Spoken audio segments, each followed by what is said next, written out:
আমি হৃদয়। আমি ছোটবেলা থেকেই যৌথ পরিবারে বড় হয়েছি। সেই থেকে বাবা চাচারা এখনও একসাথেই আছেন। অনিমা হচ্ছে আমার চাচাতো বোন।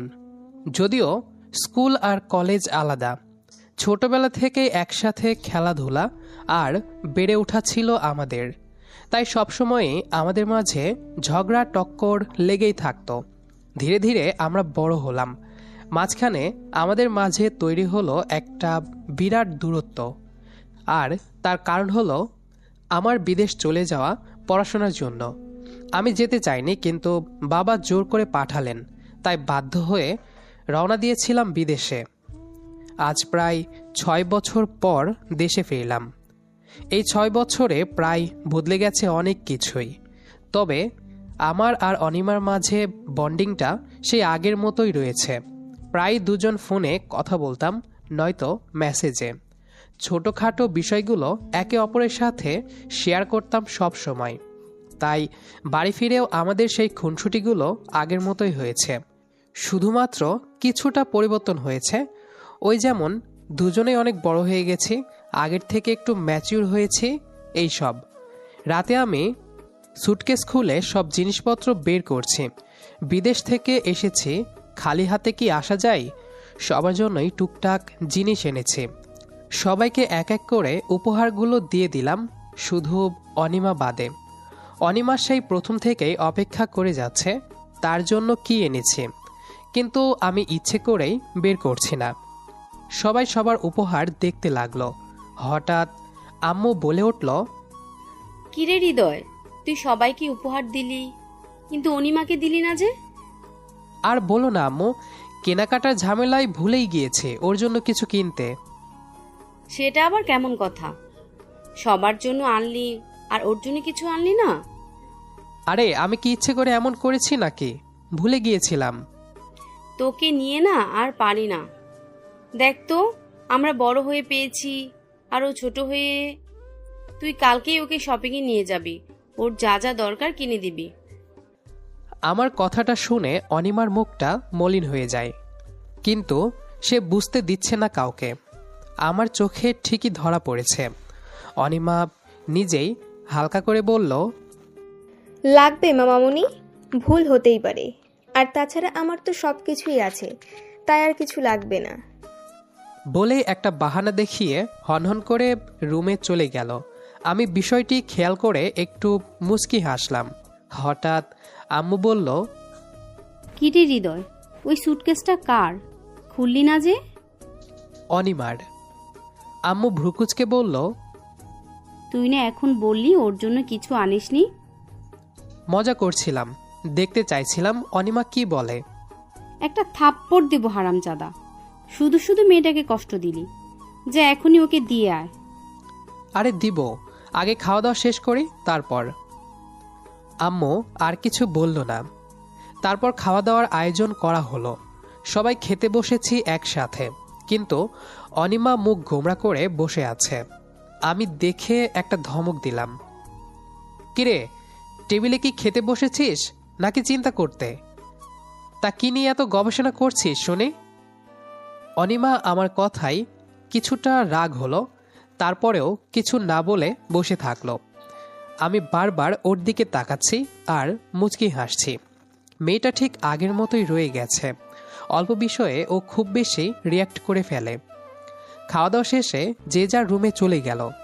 আমি রুমে এসে অনিমার জন্য আনা সুটকেসটা নিয়ে অনিমার রুমের দিকে গেলাম।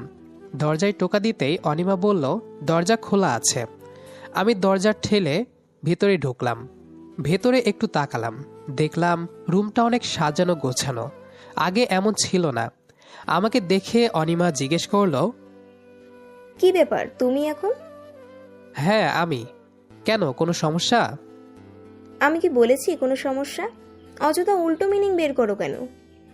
তুই হয়তো মনে মনে ভাবছিস যে আমি তোকে দেখার জন্য এসেছি, তাহলে ভুল। তোকে এক্সট্রা করে দেখার কোনো ইচ্ছে আমার নেই। তো কেন এসেছো? আমি কি চিঠি পাঠিয়েছি আসার জন্য? না, তা হবে কেন? বাদ দে, তোর সাথে বকবক করার কোনো ইচ্ছে আমার নেই। এই নে ধর তোর সুটকেস। আমার সুটকেস মানে? এটাতে কিছু জিনিস আছে, বিদেশ থেকে এনেছি। মানে তুমি না তখন বললা আমার জন্য কিছুই আনুনি, ভুলে গেছো? তাহলে এখন কোথা থেকে আসলো?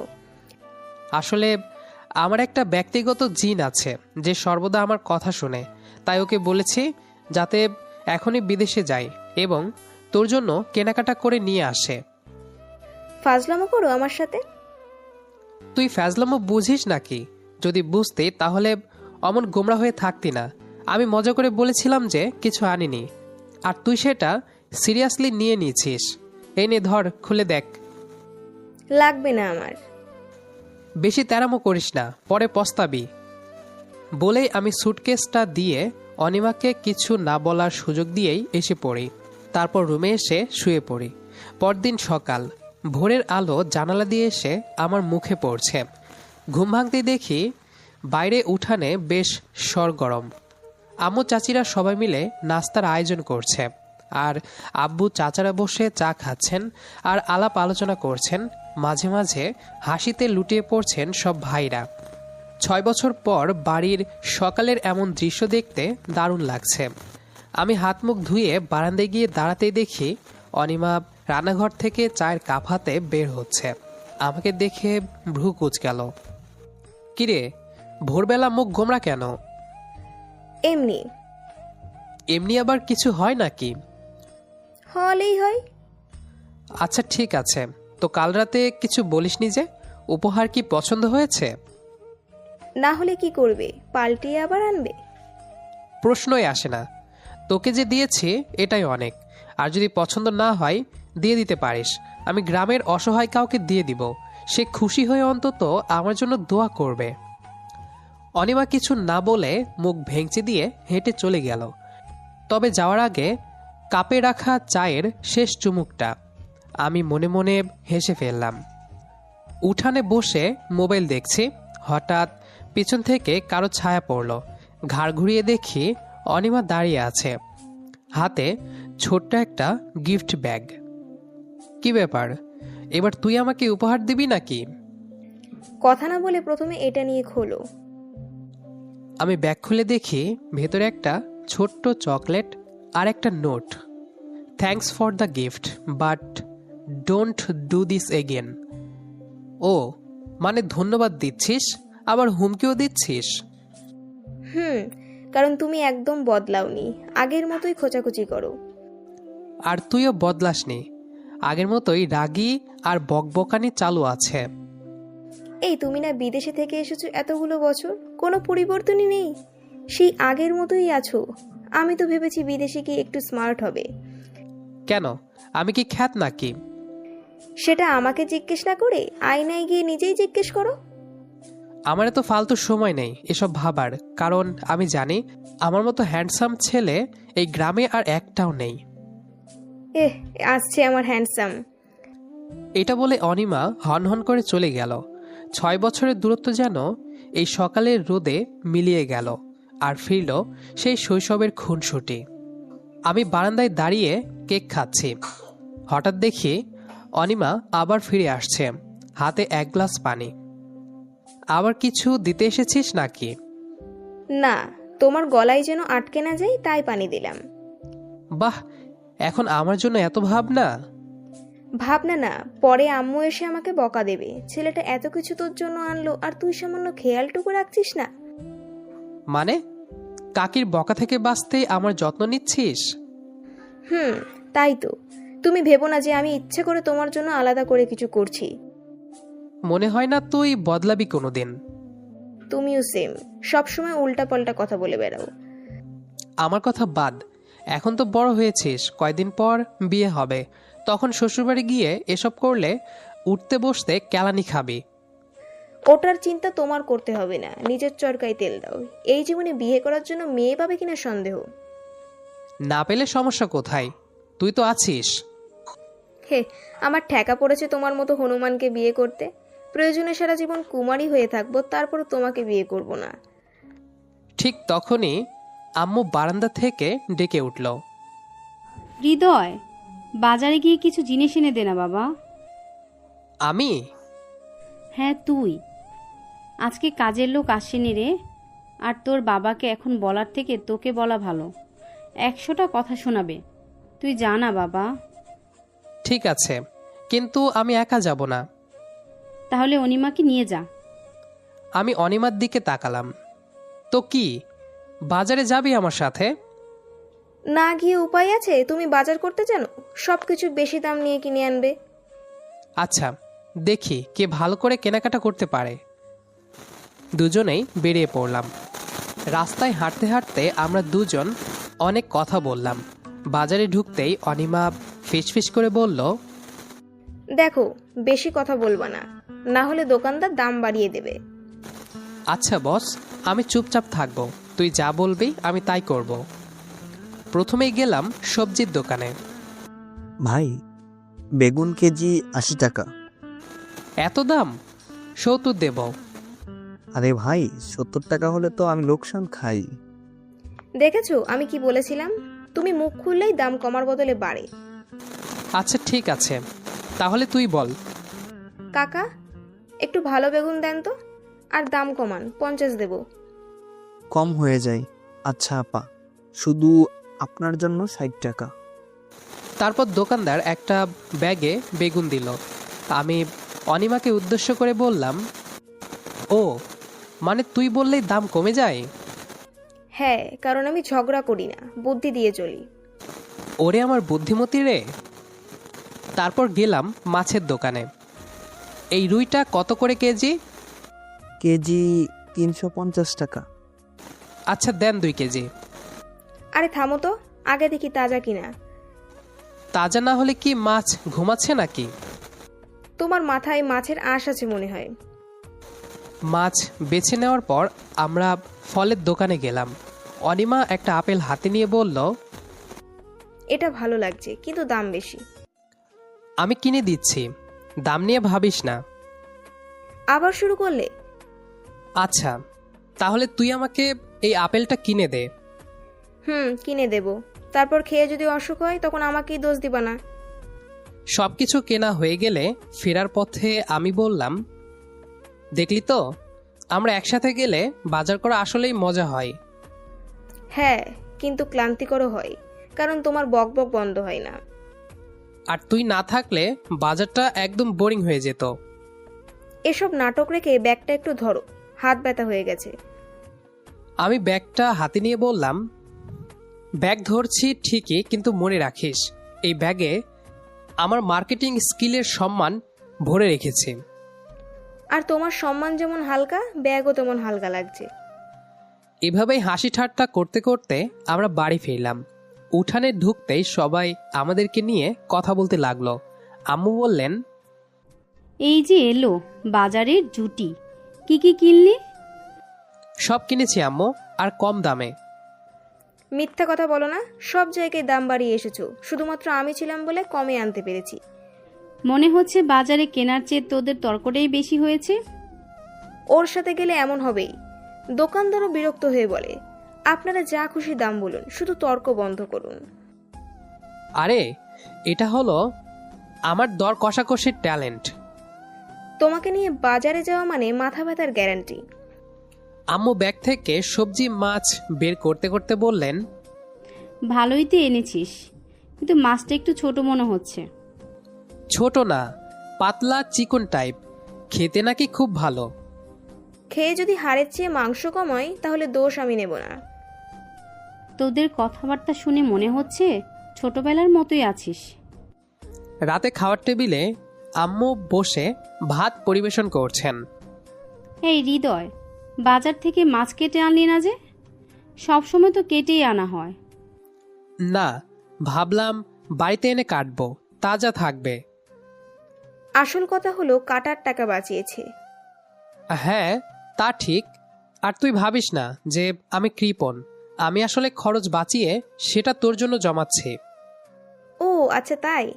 তা সেই জমানো টাকা দিয়ে আমার জন্য কি কিনবে শুনি? কিছু কিনবো না, তোর বিয়েতে খরচ করব। বড় হিসেবে তো আমার একটা দায়িত্ব আছে তো, নাকি? আর একটা বাজে কথা বললে ভাতের প্লেট তোমার মুখে মারবো। এই তোরা থামবি? তোদের কথা শুনে আমার মনে হয় আমি 2 জন বাচ্চাকে খাওয়াচ্ছি। আম্মু, আমি তো বড় হয়ে গেছি। তুমি বড় হয়েছো কোন দিক দিয়ে? উচ্চতায় তো হয়েছি। আর বুদ্ধিতে ছোট হয়েছো। এই যে, খাওয়ার সময় ঝগড়া কমাও, খাবার ঠান্ডা হয়ে যাচ্ছে।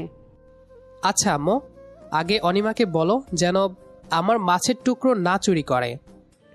আমি চুরি করি নাকি? আমি তো শুধু ছোট টুকরা নিয়ে দেখি তাজা কিনা।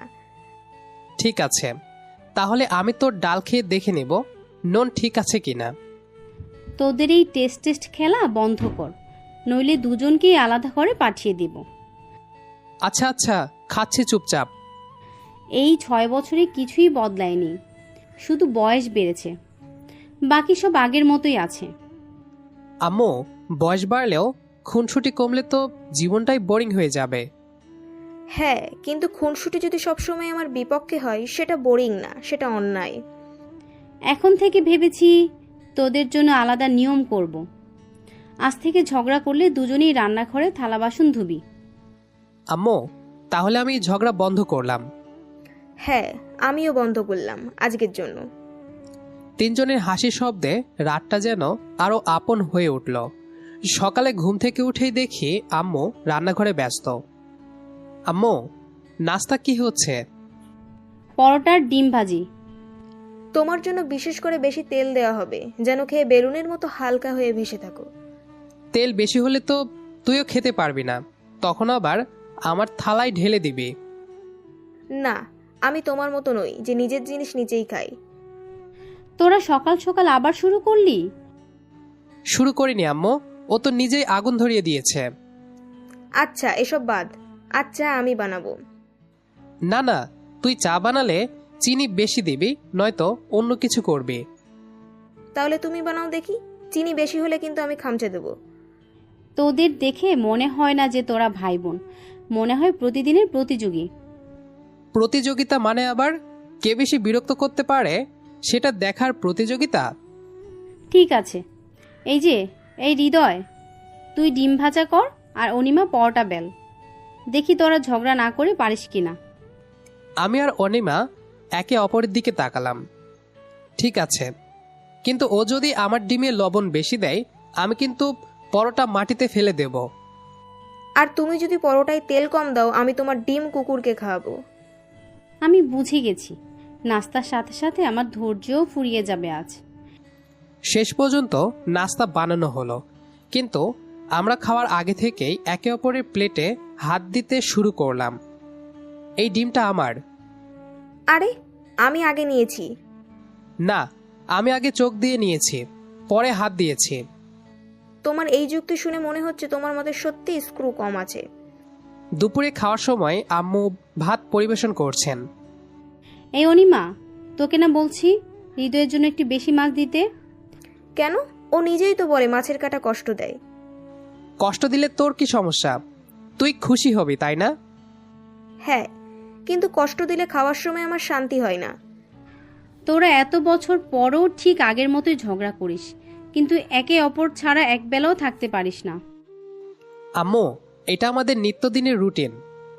হ্যাঁ, রুটিন ভাঙলে আমাদের মানায় না। তাই নাকি? তাহলে রুটিনটা সারা জীবন একসাথে পালন করবি নাকি? মানে? মামুনি, তুমি কি ভাবছো আমি এটার সাথে সারা জীবন আটকে থাকবো? আমি ভাবছি যদি তোরা দুজন একসাথে থাকিস, আমার দুশ্চিন্তা থাকবে না, দুজনেই দুজনকে সামলাবে। মামুনি, তুমি কি সিরিয়াস নাকি মজা করছো?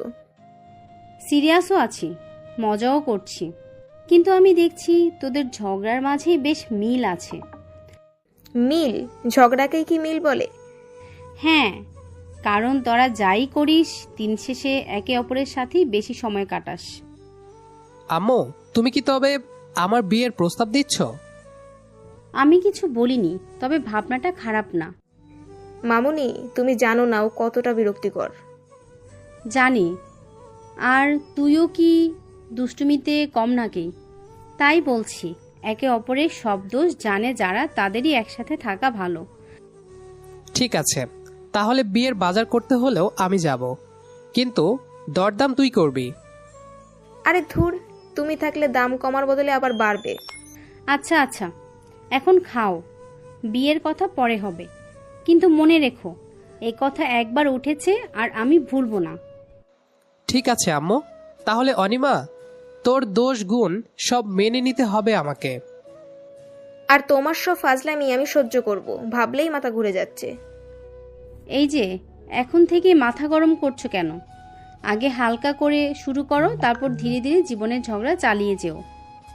আমরা তিনজনেই হেসে ফেললাম, কিন্তু মনে মনে বুঝে গেলাম আজকের এই হাসি ঠাট্টা হয়তো সত্যি নতুন একটা পথ খুলে দিতে চলেছে। এক সপ্তাহ পর বিকেলে ড্রয়িং রুমে সবাই একসাথে বসেছে। আম্মু, আমি, অনিমা আর কয়েকজন আত্মীয় স্বজন। আচ্ছা, আজ একটা কথা বলবো, তোমরা কেউ হাসবে না, ঠিক আছে? বলো দেখি, কি ব্যাপার? আমি ভাবছি হৃদয় আর অনিমার বিয়ে দিয়ে দিই। সবাই হাঁ করে তাকালো। আম্মু, তুমি এমন করে হঠাৎ বলছো কেন? হ্যাঁ, আগে অন্তত আমাকে জিজ্ঞেস করতে পারতে। তোদের জিজ্ঞেস করলে তো তোরা চিরকাল ঝগড়াই করবি, তাই আমি আগে বলছি। অবশ্য খারাপ বলো নাই, আমি এই বিষয়ে আরো আগেই ভেবে রেখেছিলাম, শুধু সময়ের অপেক্ষায় ছিলাম। আর আজ যখন তুমি বললে, তাহলে আর কোনো সমস্যা নেই। বলে আব্বু বাকি সবার কাছ থেকে মতামত নিলেন। সবাই রাজি, তাই আম্মু বললেন, তাহলে আগামী মাসে বিয়ের তারিখ নিলাম। বিয়ের দিন আঙ্গিনায় শ্বাস রব। মঞ্চে আমি দাঁড়িয়ে আছি। অনিমা লাল শাড়িতে একেবারে রাজকন্যা। বন্ধুরা এসে খোঁচা দিল, আরে ভাই, আজ থেকে তো ঝগড়া ডাবল হবে। অনিমা পাশ থেকে ফিসফিস করে বলল, আজকের দিনটা মনে রেখো, কাল থেকে আমি রান্না করে সব নিয়ম চালাবো। ঠিক আছে, কিন্তু আমার মাছের টুকরো কেউ ছুলেই যুদ্ধ শুরু হবে। একটু পর কাজী সাহেব এসে সকল নিয়ম মেনে আমাদের বিয়ে পড়িয়ে দিলেন। দুজনে কবুল বলে একে অপরকে সারা জীবনের জন্য মেনে নিলাম। বাসর ঘরে দুজন প্রবেশ করতেই একটু অদ্ভুত সাইলেন্স ছুঁয়ে গেল আমাদের। এখন থেকে আমরা এক নতুন সম্পর্কে পা রাখলাম, যেখানে রয়েছে ভালোবাসা আর দায়িত্ব, যার কোনো শেষ নেই। আমি আর অনিমা একে অপরের দিকে তাকাচ্ছি। মুখে কিছু বলতে চাচ্ছিলাম, কিন্তু শব্দ আটকে যাচ্ছিল গলায়।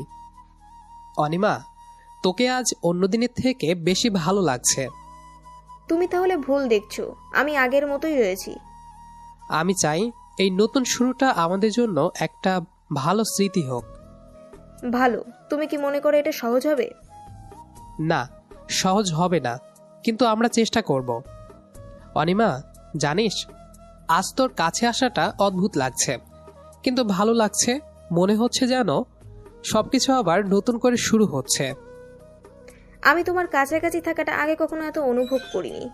একটু একটু করে ভাবছি, হয়তো এই সম্পর্কটা শুধু ঝগড়ার জন্য নয়, ভালোবাসার জন্যও আছে। আমিও ঠিক তাই ভাবছি। শুধু বাইরে থেকে দেখা যে আমরা ঝগড়া করি, সেটা পুরো ছবি নয়। তুমি যদি সত্যি চাও, তাহলে আমি সব কিছুকে নতুন করে দেখতে চাই, আমাদের মধুর সময়গুলোকে ফিরিয়ে আনতে চাই। তোর হাত ধরলেই মনে হয় পৃথিবীর সব টানাপোড়ন শেষ হয়ে গেছে। এই হাতটাই আমার আশ্রয়। আর আমি চাই তোমার প্রতিটি দুপুর, প্রতিটি রাত আমার পাশে কাটুক, যেন শুধু তুমি আর আমি থাকি, আর কিছুই না। অনিমা, আজ থেকে এই বাসর ঘর শুধু আমাদের ভালোবাসার ঠিকানা হবে। আমি চাই আমাদের খুনসুটির মাঝে মিশে থাকুক মধুর সম্পর্ক আর চুপচাপ বোঝাপড়া। সেটা হলে আমি ভুলে যাব সব ঝগড়া, আর শুধু ভাববো তোমার সাথে থাকার মধুরতা। আমি অনিমার হাত নরম করে ধরলাম। অনিমা, আজ তোর হাত ধরাটা একটু অদ্ভুত ভালো লাগা দিচ্ছে। অনিমা খানিক লজ্জায় চোখ নামিয়ে বলল, তুমি হঠাৎ এত ঘনিষ্ঠ কেন হয়ে গেলে? কেন, হাত ধরলে কষ্ট লাগবে? না, কষ্ট না, বরং আমার ভালো লাগছে। আমি ধীরে ধীরে ওর হাতে নিজের হাত বোলাতে লাগলাম। দেখ, এত বছর দূরে থেকেও তোর স্পর্শে আমার মন একদম উষ্ণ হয়ে যায়। তোমার এই স্পর্শে মনে হয় সব কষ্ট ভুলে যাব। আমি ওর গালে অল্প হাত রেখে বললাম, যখন তুই কাছে থাকবি তখন আর কিছুই চাইবো না। তোমার জন্য এতদিন অপেক্ষা করেছি, এখন আর যাওয়ার কথা বলবে না। আমি গায়ে একটু ঝুঁকে ওর চুলের কাছে ঠোঁট স্পর্শ করলাম। কখনো যাব না তোকে ছেড়ে।